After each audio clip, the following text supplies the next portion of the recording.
di chiusura, oggi è riaperto l'aeroporto Canova di Treviso, diventato base Ryanair in Italia, 60 destinazioni per l'estate, 140 voli a settimana. Marchi, torna la vita nello scalo e attacchi i sindacati definendoli aggressivi. La riapertura del Canova strategica per Treviso, che vedrà nei prossimi anni investimenti per 500 milioni di euro, così il sindaco Conte che dedica la ripartenza dello scalo ai lavoratori dell'aeroporto. Da oggi la possibilità del servizio al bancone nei bar e dei posti interni per i ristoranti, il sorriso degli esercenti, ma il Ministero della Salute avverte resta il limite dei 4 per tavolo ed è subito polemica. Cambia radicalmente passo la campagna vaccinale in Veneto, dal 3 giugno si apre a tutti dai 12 anni in su, svolta storica ferma Zaia, che avverte servono vaccini, tanto l'Uruguay annuncia dalla prossima settimana vaccini ai occupatori dei centri estivi. Paura stamane a Vazzola per il malore che ha colpito un bimbo di appena 20 mesi sofferente di problemi cardiaci, la chiamata d'urgenza dei genitori al SUM, la corsa in ospedale, il piccolo è grave. Indignazione social per la foto pubblicata dal comitato Prima i Trevigiani che chiede maggiore sicurezza nella zona calda di via Orioli a Treviso. Il sindaco, il gesto di uno sfigato, lo identificheremo. Si apre oggi a Montebelluna la campagna elettorale per le comunali 2021. La prima disponibilità a candidarsi arriva da Nicola Palumbo, consulente aziendale.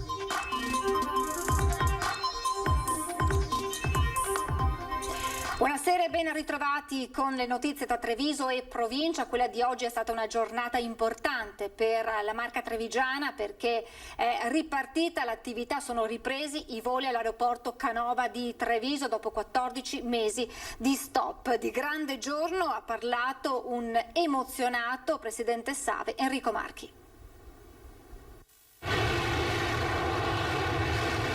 Destinazione Cagliari, in tarda mattinata è decollato il primo volo Ryanair del post-pandemia, segnando di fatto la ripartenza dell'aeroporto Canova di Treviso. Il grande giorno è arrivato, ha detto il presidente di SAVE Marchi, raccontando l'emozione per questa riapertura. Quando ho visto domenica pomeriggio i 3 aerei che sono arrivati di Ryanair in preparazione, mi sono emozionato perché è la vita che ritorna nei nostri aeroporti dopo tanta sofferenza. Emozione che traspare anche durante il discorso, con la voce che si incrina pensando a questi difficili mesi, durante i quali però non si è mai smesso di lavorare per arrivare a questa giornata.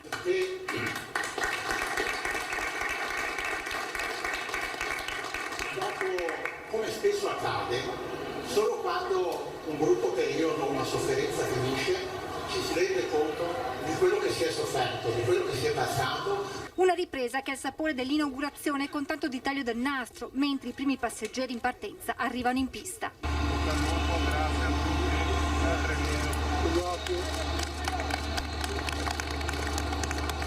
200 milioni di dollari di investimento, oltre 140 voli settimanali fanno dello scalo di Treviso la 15ª nuova base di Ryanair in Italia. Avremo in totale 48 rotte da e per Treviso, di cui appunto 5 domestiche e 43 internazionali e ci tengo a ricordare che 22 sono nuove destinazioni, quindi assolutamente un'iniezione di ottimismo sulla città e su tutto il territorio. La ripartenza di oggi ha visto in tabellone 16 voli, 8 partenze e altrettanti arrivi, un assaggio di quanto accadrà in estate con oltre 60 destinazioni. A livello nazionale e internazionale per raggiungere i numeri del 2019 si dovrà attendere tra il 2023 e il 2024, ma a Treviso, auspica il numero 1 di SAVE, questo potrebbe accadere prima. Il 2022 potrebbe essere l'anno del ritorno alla piena operatività, aggiunge Marchi che spiega come lo scalo Canova sia stato riaperto prima del previsto, perché chiarisce se si fosse guardata solo l'ultima cifra del bilancio sarebbe stato probabilmente conveniente attendere un altro po'. Forse avremmo aspettato ancora un po',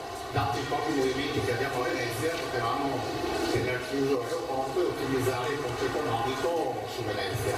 E il presidente di SAVE approfitta di questa riapertura per togliersi qualche sassolino dalla scarpa.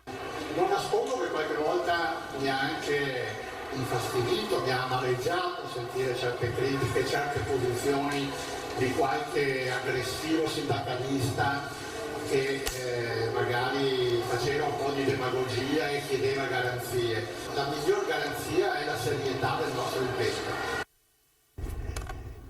Soddisfatto naturalmente anche il sindaco di Treviso Mario Conte, che ricorda le lacrime dei lavoratori dello scalo in questi mesi di chiusura e poi si rivolge a chi dice ha sperato che questo giorno non arrivasse mai.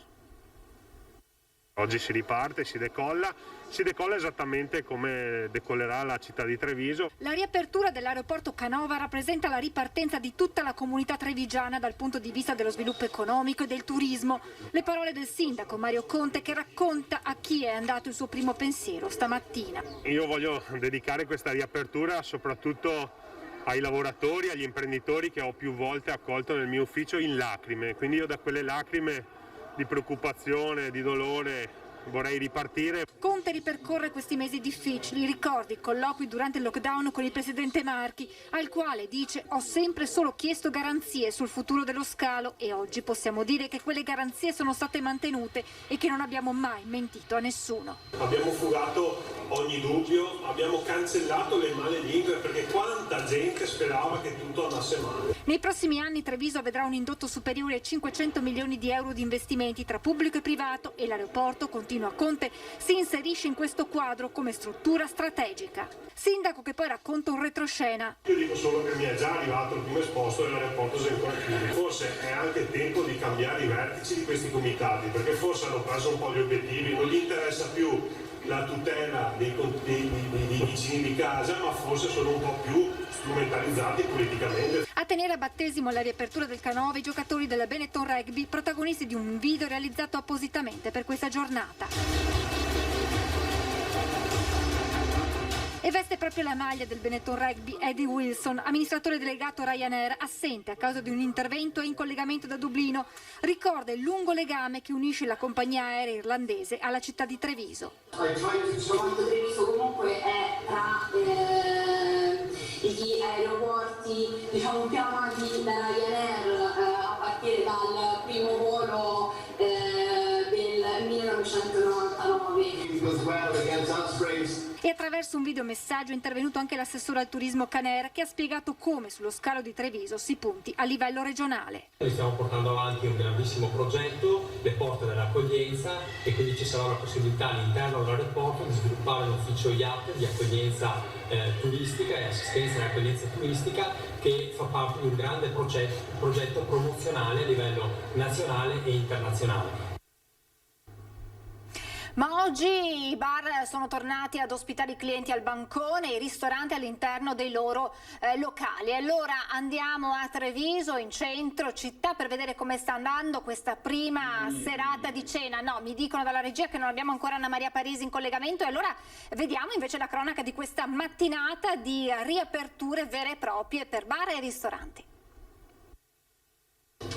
Oggi primo caffè al bancone, che effetto fa? Era ora, perché si inizia poi anche col periodo così, con l'estate, siamo felici perché si torna un po' alla normalità. Un primo ritorno alla realtà, sperando che quest'estate le cose vadano sempre migliorando. Un rito riconquistato che profuma più del solito quello del caffè al bancone, nonostante ancora ci sia confusione su date relativi via libera da parte dei clienti, che da oggi hanno ripreso a gustare un sorso di normalità. Tante persone non lo sanno ancora, però il fatto solo di poter entrare in serenità senza sentirsi, tra virgolette, di troppo è un aspetto bellissimo. Si varca la soglia e si tornano a consumare cibi e bevande anche all'interno dei ristoranti, che fino ad oggi si sono adattati solo con i dehors esterni. Un effetto positivo. Dopo tanto tempo forse è il caso di ritornare alle vecchie abitudini. Siamo dalla parte dei ristoratori e oggi ci siamo concessi una pausa pranzo un po' più lunga e lo facciamo comodamente seduti al tavolo all'interno. Ecco la mascherina, ma sto sorridendo da questa mattina perché per noi significa tanto. Ma a spegnere molti sorrisi e far scoppiare la polemica, la precisazione dell'ultima ora arrivata dal Ministero della Salute, che ribadisce il limite di 4 persone a tavola se non conviventi anche in zona gialla e bianca, per cui Veneto Imprese Unite prende posizione considerandolo l'ennesimo passo falso del governo, dopo una mattinata in cui la comunicazione verbale della prefettura di Treviso e scritta da quella di Venezia, si legge nella nota, confermava l'abolizione di tale vincolo.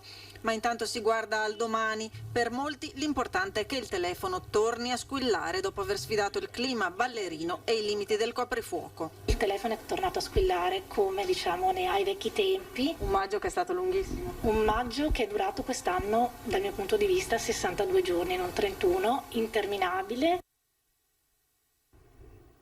E il tema dei 4 clienti a tavolo è al centro del sondaggio che vi presentiamo questa sera. Vi chiediamo di rispondere a questa domanda: ristoranti massimo in 4 a tavola è giusto? Se la vostra risposta è sì, il numero è lo 0422 1626 691. Se invece intendete rispondere no, il numero da comporre è lo 0422 1626 690. La chiamata è gratuita e anche se sentirete occupato non preoccupatevi, perché la vostra risposta verrà correttamente registrata.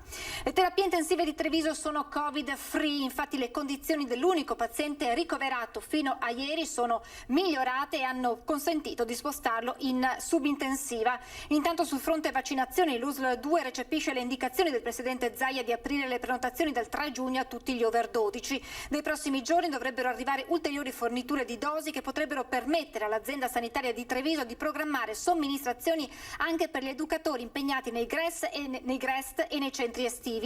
L'ULS ha infatti chiesto a comuni e parrocchie l'elenco degli educatori che dovranno accreditarsi e in base ai numeri che arriveranno verranno organizzate delle slot apposite. Si potrebbe già partire la settimana prossima con queste vaccinazioni, naturalmente in base al numero di dosi che arriveranno. E come detto cambia radicalmente passo la campagna vaccinale in Veneto, perché dal 3 giugno si apriranno le prenotazioni dai 12 anni in su. Parla di svolta storica Zaia, che guarda però alle consegne dei vaccini. Alla mezzanotte è un istante del 3 di giugno la Regione Veneto apre le agende per gli over 12 anni. La campagna vaccinale cambia di nuovo passo. A poco più di 24 ore dal via libera di AIFA alla vaccinazione dei ragazzi tra i 12 e i 15 anni, il Veneto è già pronto a sganciarsi dalla logica delle fasce d'età. Il liberi tutti vaccinale da prospettiva diventa quindi realtà. A me sembra una giornata storica, perché vuol dire aver chiuso il giro di tutti i veneti, di tutte le fasce d'età, di tutte le categorie, perché con questo si impone la parola fine. La dimensione della svolta sta nei numeri. Da vaccinare dai 12 ai 39 anni ce ne restano 1.286.000. Certo, essenziali diventano la tempistica e l'effettività delle consegne, con il Veneto che dovrebbe ricevere nel mese di giugno 1.352.000 dosi, secondo le cifre comunicate dal commissario Figliuolo, chiamato però a sciogliere un altro nodo, quello della somministrazione di AstraZeneca e Johnson & Johnson anche agli under 60, tema sollecitato dallo stesso Zaia. AstraZeneca e Johnson & Johnson, per capirsi, finite le seconde dosi, scandisco bene, e finite le richieste degli over 60, per noi diventano un problema, perché rischiano solo di restare a magazzino. Più in generale il tema del rispetto delle forniture inciso nella campagna vaccinale. Rispetto alle previsioni, il Veneto ha ricevuto il 30% di dosi in meno. Se non abbiamo fatto, come si può dire, spianato tutte le armi che avevamo a disposizione, perché non avevamo munizioni e non ce le abbiamo le munizioni. Vi ho detto prima che ci sono stati forniti il 30% di vaccini in meno. Non è colpa di Figliolo, è colpa dell'Europa, del contratto che non c'è, è dai tempi di Arcuri che ci trasciniamo sta rogna. Programmazione che diventa essenziale in vista della ormai assodata, seppure non ufficiale, terza dose. A mio avviso ci sarà. Chiamatela la terza vaccinazione, chiamatelo richiamo o chiamate la vaccinazione da fare, ma ci sarà. Noi siamo convinti, ve l'ho detto prima, che ci ritroveremo in una situazione di contiguità tra la fine di questa campagna vaccinale e l'inizio della prossima. La cronaca: una donna di nazionalità ucraina di 57 anni senza fissa dimora è deceduta nel pomeriggio in uno stabile abbandonato a Mogliano. A scoprire il corpo un amico suo connazionale con il quale conviveva. L'uomo ha raccontato ai carabinieri intervenuti sul posto che la donna aveva accusato un malore e poi è deceduta. Da un primo esame esterno del corpo non sono emersi segni di violenza che possano far pensare ad una morte violenta. Le indagini sono comunque in corso per chiarire i contorni di questa vicenda. E paura stamane a Vazzola per un malore improvviso che ha colpito un bimbo di 20 mesi di origini senegalesi. Erano da poco passate le 8 quando i genitori, preoccupati vedendo che il piccolo non stava bene, hanno richiesto l'intervento di Treviso Emergenza. Il piccolo sarebbe stato colpito da una crisi cardiaca, era già stato sottoposto ad una delicata operazione per gli stessi problemi già un anno fa. Il bimbo è stato intubato e portato d'urgenza all'ospedale di Treviso e di qui al nosocomio di Borgo Trento a Verona, dove era stato operato. Le sue condizioni sono gravi. E adesso in centro a Treviso con la foto del bullo che sale sulla camionetta della polizia locale, foto che scatena l'indignazione dei cittadini e il comitato Prima i Trevigiani chiede interventi più incisivi. Raccoglie l'indignazione collettiva la foto pubblicata su Facebook dal comitato Prima i Trevigiani in cui viene ritratto un bullo che deride le forze dell'ordine. Azioni mirate e incisive, quello che chiedono i rappresentanti del comitato, pur riconoscendo l'impegno dell'amministrazione. Il comune è intervenuto mettendo un presidio fisso della polizia locale, che però non basta. Il nostro appello è rivolto non solo al comune ma anche alla prefettura di un intervento più forte anche con altre forze dell'ordine quali carabinieri, polizia e se non anche l'esercito. Il comitato si era mobilitato domenica promettendo presenza sul territorio per raccogliere le segnalazioni di commercianti e residenti di una zona particolarmente attenzionata nell'ultimo periodo a causa di episodi di risse, spaccio e degrado tra via Roma, via Orioli e il piazzale della stazione degli autobus. Non sono ronde perché noi siamo semplicemente scesi in strada per verificare la reale situazione, per chiedere delle testimonianze appunto a residenti e commercianti. Non vogliamo in nessun modo sostituirci noi alle forze dell'ordine. Emergenza sicurezza che secondo i rappresentanti del comitato si combatte con attività collaterali volte a riqualificare il territorio per restituirlo ai suoi abitanti. Una riqualificazione prima urbana, riabbellire la zona. Bisogna mettere uno stop alle attività etniche che non fanno altro che rendere questa zona un ghetto e incentivare invece le attività italiane che per questo degrado stanno soffrendo e quindi dobbiamo salvare tra virgolette chi c'è già e incentivare l'apertura di nuove attività. E di gesto sgradevole da condannare parla il sindaco di Treviso Conte proprio in riferimento alla foto che vi abbiamo appena mostrato. Un episodio sicuramente sgradevole, antipatico, di grande maleducazione, che non rende il protagonista un figo, ma lo rende un gran maleducato sfigato che sfida le istituzioni e che probabilmente, se verrà rintracciato, la pagherà. Detto questo, l'amministrazione comunale continua ad investire sul tema della sicurezza, continua ad installare videocamere di sicurezza, a incrementare l'organico della polizia locale, a migliorare i mezzi a disposizione e le tecnologie, così come continua a crescere la sinergia con le altre forze dell'ordine e il dialogo con il questore e il prefetto. A condannare il gesto del bullo seduto sulla camionetta della polizia locale è il primo cittadino che ribadisce l'impegno dell'amministrazione sul fronte sicurezza e invita chiunque tra i cittadini non si sentisse garantito ad un confronto costruttivo. Noi continuiamo a lavorare, se qualcuno non è ancora soddisfatto può tranquillamente venire a confrontarsi con l'amministrazione, se invece cercano di avere un po' di visibilità per aspetti politici, quello è un problema che non mi riguarda. Sottolinea anche l'anomalia positiva di una raccolta firme arrivate proprio dai residenti di quella zona per ringraziare il comune dello sforzo messo in campo anche attraverso la predisposizione di un presidio fisso della polizia locale per alzare il livello di sicurezza nel quadrante tra via Roma, vicolo Orioli e la stazione delle Corriere dopo l'ennesimo episodio di rissa.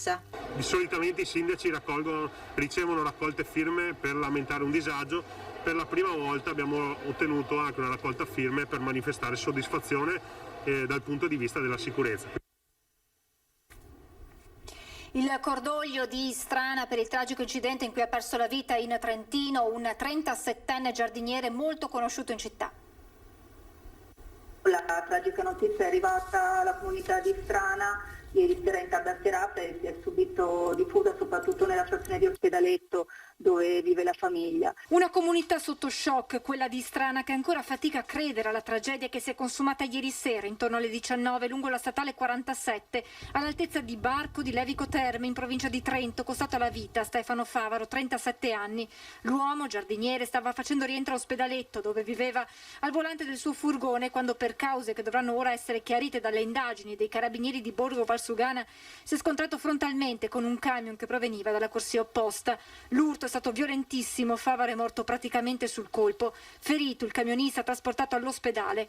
Pochi istanti drammatici che hanno spento per sempre il sorriso di Stefano, che il sindaco Gasparini ricorda così. Mi hanno descritto Stefano come un giovane sempre pronto a stare in compagnia, con la battuta, ma anche un grande lavoratore, appassionato proprio del suo lavoro di giardinaggio. In attesa che venga fissata la data dei funerali, tutta la comunità di Strana si stringe intorno ai genitori e ai fratelli di Stefano. Io non posso che esprimere la vicinanza mia e di tutta la comunità di Strana ai familiari che stanno vivendo questo momento di grande dolore.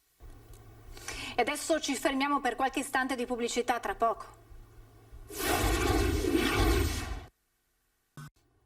Rieccoci in diretta con la politica. Si apre oggi a Montebelluna la campagna elettorale per le comunali 2021. La prima disponibilità a candidarsi arriva da Nicola Palumbo, consulente aziendale.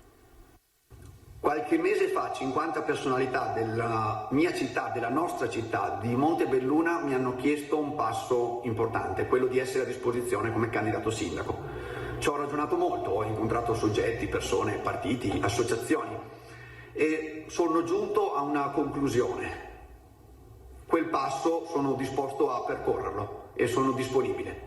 Rompe gli indugi Nicola Palumbo, consulente aziendale e presidente dell'Ente Palio. È lui il primo candidato sindaco per Montebelluna, o meglio il primo a dichiararsi disponibile in una corsa ancora tutta da scrivere, e questo a guida di un movimento per ora civico. 31 anni, amministratore unico dell'azienda di famiglia, esperto di temi di impresa, Palumbo spariglia le carte in tavola ponendo una questione nel centrodestra, lui che si definisce moderato e liberale.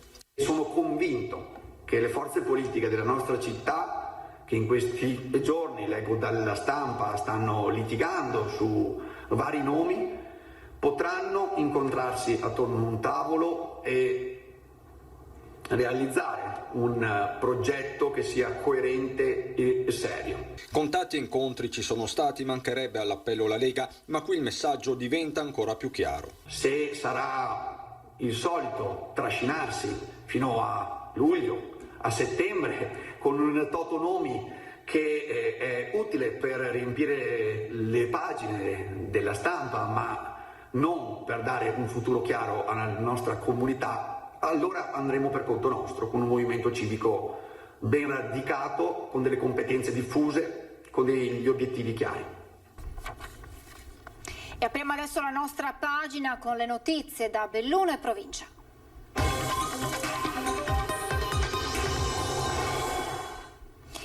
Anche a Belluno oggi si sono fermati i lavoratori del trasporto pubblico locale. L'avvertenza nazionale assume valenza più importante e urgente nel bellunese, dove il trasporto pubblico locale rappresenta un presidio per l'esercizio dei diritti fondamentali.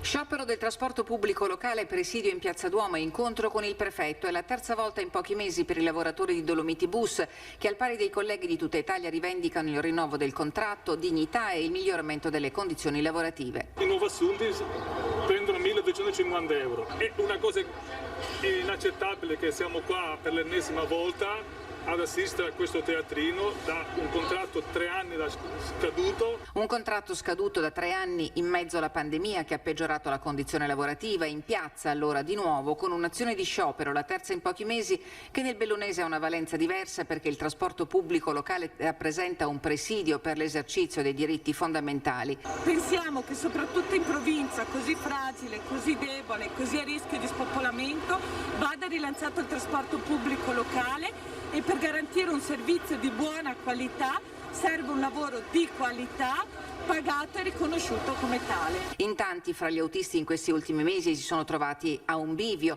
continuare o dimettersi. Le organizzazioni sindacali si rivolgono alle aziende locali affinché promuovano la contrattazione aziendale per garantire tempi di lavoro più equi che assicurino un riconoscimento di tipo economico in un settore così strategico anche nel post-pandemia. Speriamo possa essere ancora un servizio essenziale, ancora di più implementato e anche interconnesso, quindi tra gomma, ferro e anche altre attività che ci sono adesso come il car sharing, come il bike sharing o cose del genere. Le norme anti-Covid annullano lo sfilamento degli alpini pronti a celebrare il centenario della sezione di Belluno e scoppia la polemica. Per noi è un grande dolore, sì, perché l'ordine col quale noi sfiliamo potrebbe aver dato origine appunto alla sfilata nel rispetto, nonostante tutto, delle normative. Erano pronti e come sempre rispettosi, prima ancora che delle norme anti-Covid, dello spirito che anima le sfilate, cioè di chi è andato avanti, dei valori che ha lasciato.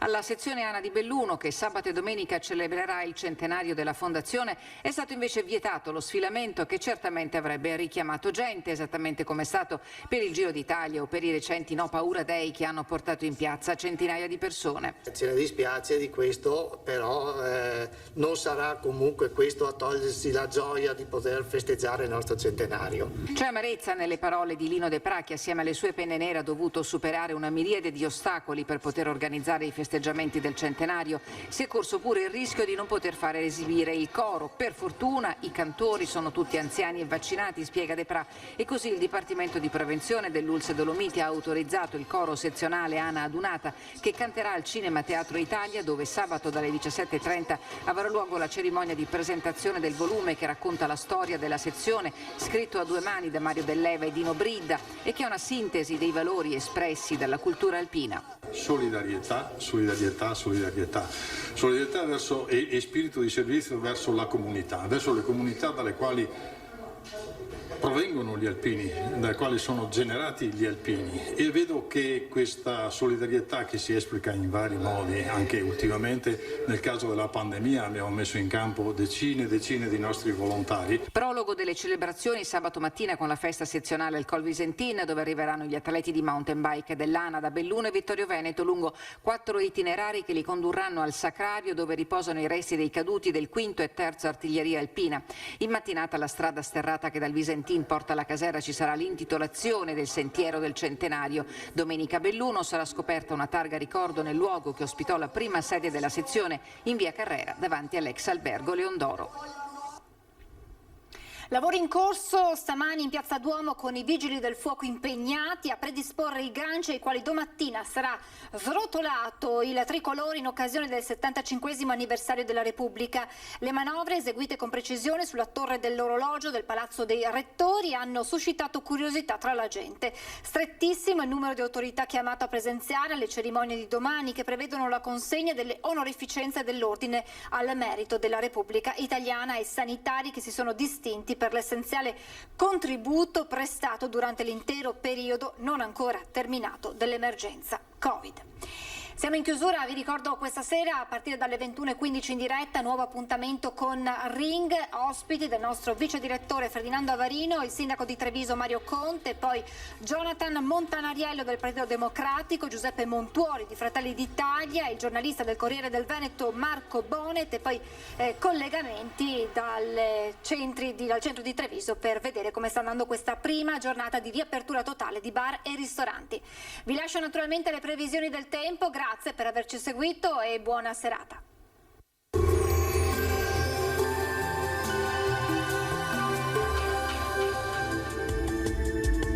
Bentrovati al meteo. 2 giugno, festa della Repubblica, con tempo tutto sommato stabile grazie alla presenza dell'alta pressione che si farà via via più forte. Il dettaglio dunque di mercoledì.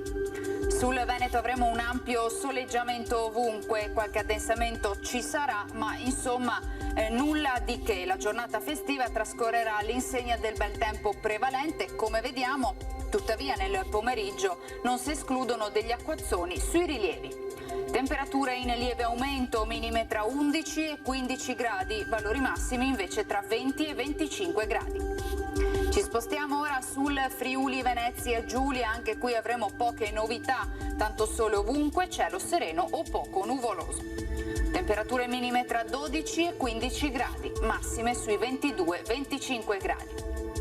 Infine uno sguardo alla situazione del Trentino Alto Adige. Sarà soleggiato, salvo per isolati temporali sui settori alpini di confine. Temperature minime intorno ai 12-13 gradi, massime sui 23-25 all'incirca. Dal meteo di Antena 3 per ora è tutto, arrivederci al prossimo aggiornamento.